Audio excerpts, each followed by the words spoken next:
What if I told you that the reason you're broke isn't your fault? That from the very moment you were born, you were quietly trained, programmed, conditioned to stay poor, and you never even realized it? Think about it. How many hours did you spend in school learning about rivers, wars, and equations? But how many minutes did anyone dedicate to teaching you how money really works? No one told you about inflation. No one explained how credit cards enslave you. No one showed you how to invest, how to build assets, how to escape the treadmill of endless bills. Because the truth is, the system profits from your ignorance. Banks celebrate when you swipe your card, when you fall into debt, when you sign endless loans. Companies rejoice when you consume blindly, chasing the illusion of status. Governments collect more taxes when you're just an employee, trapped in the same loop, working harder, spending faster, never breaking free. You were never taught to win this game. You were trained to lose it. That's why so many people live the exact same story. They wake up early, they go to work, they get their paycheck, they pay the bills, they spend what's left, and when it's not enough, they borrow. They borrow from credit cards, from banks, from friends, from the future, and society tells them it's normal. Congratulations, you bought a new car. But no one tells them that car cost years of their freedom. They think they're progressing, but it's only an illusion. The treadmill keeps moving, faster and faster, while they stay in the same place. And after decades, when the body is tired and the time is gone, they look back and realize nothing really changed. This is not laziness. This is not a lack of ambition. This is programming, a silent epidemic of financial ignorance. Did you know that most families don't even have an emergency fund? That the majority of adults live paycheck to paycheck, constantly one unexpected bill away from disaster? And that even people who earn high salaries often end up broke, because the problem isn't income, it's education, or rather, the lack of it. And that lack is not an accident. It's by design. Because when the masses don't understand money, the system gets stronger. Let's talk about inflation, the enemy you never see. Imagine you put $1,000 in your account. It feels safe. But 1 year later, prices have gone up by 6%. That $1,000 now buys only $940 worth of goods. Your money didn't shrink on paper, but in reality, it became weaker. And if you leave it in a savings account, maybe it grows to $1,040, but prices climb to $1,060. You still lost.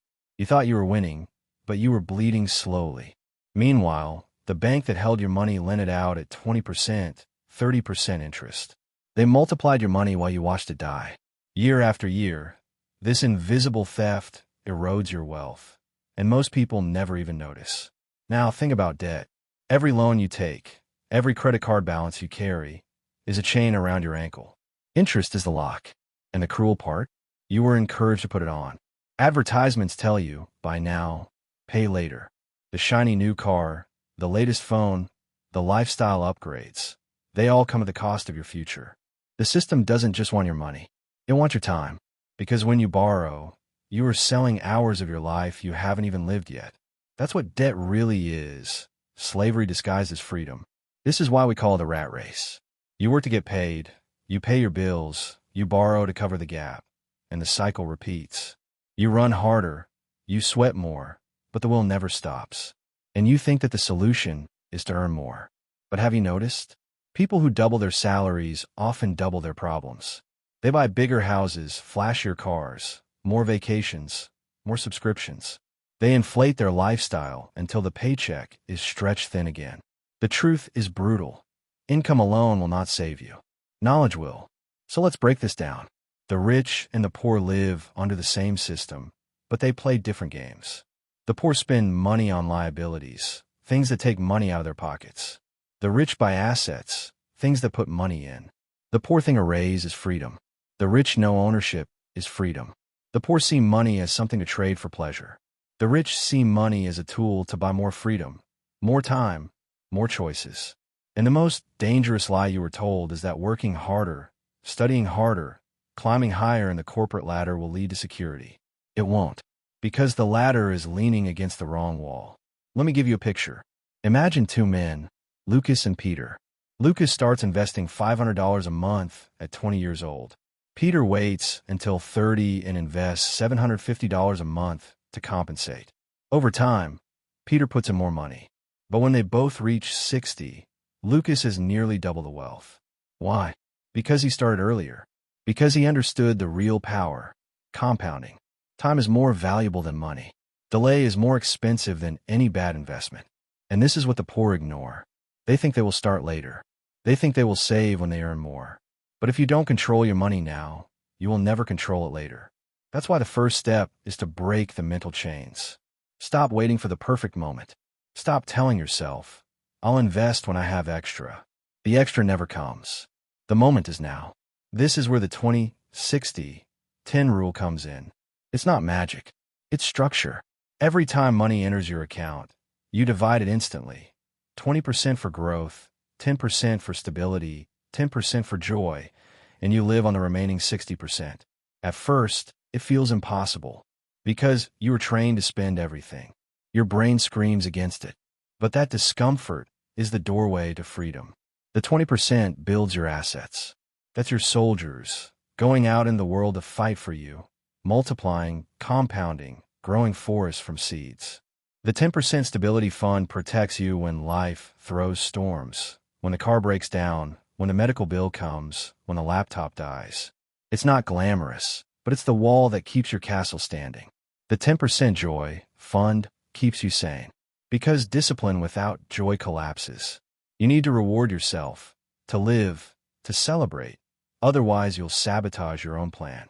And the 60%, those are your essentials, not luxuries disguised as needs. Real essentials: food, housing, health, transport, utilities.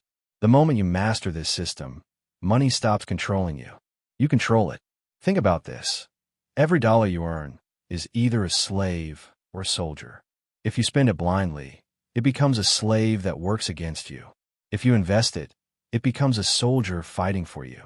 And the army grows, day by day, month by month, year by year, until one day you wake up and realize you don't work for money anymore.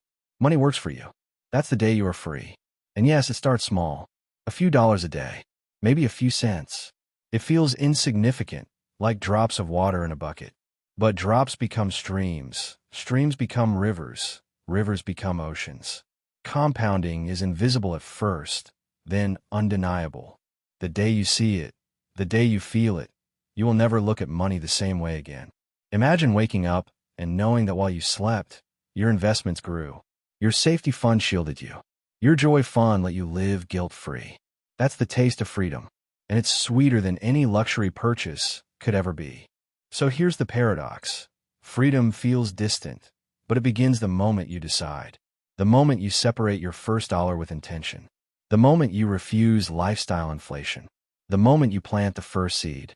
That's when everything changes. Because wealth is not a number. Wealth is a habit. Poverty is also a habit. Poverty is repeating the same mistakes, spending without thinking, hoping tomorrow will be different. Wealth is repeating small, smart actions, consistently, until they snowball into unstoppable momentum. And make no mistake, the system wants you blind. It wants you swiping, clicking, buying, borrowing. It wants you running faster on the wheel, too tired to question why. But the truth is, you were never powerless. You just lacked the map. Now you have it. And the responsibility is yours. You can stay in the loop, or you can step off the wheel and onto the path of ownership. This is the decision you must make. To keep living as you were trained, to stay poor, or to reprogram yourself for freedom. To stop being a consumer and start being an owner. To stop feeding the system and start feeding your future. Because at the end of the day, no one will fight for your independence but you. No one will invest for you. No one will save for you. No one will break your chains for you. This battle is yours. And if you start today, if you build the habit, if you train yourself to win the small daily battles, then one day you'll wake up free. And when that day comes, you'll look back and realize poverty was never your destiny. It was only your mindset. You were trained to be poor, but you chose to be free.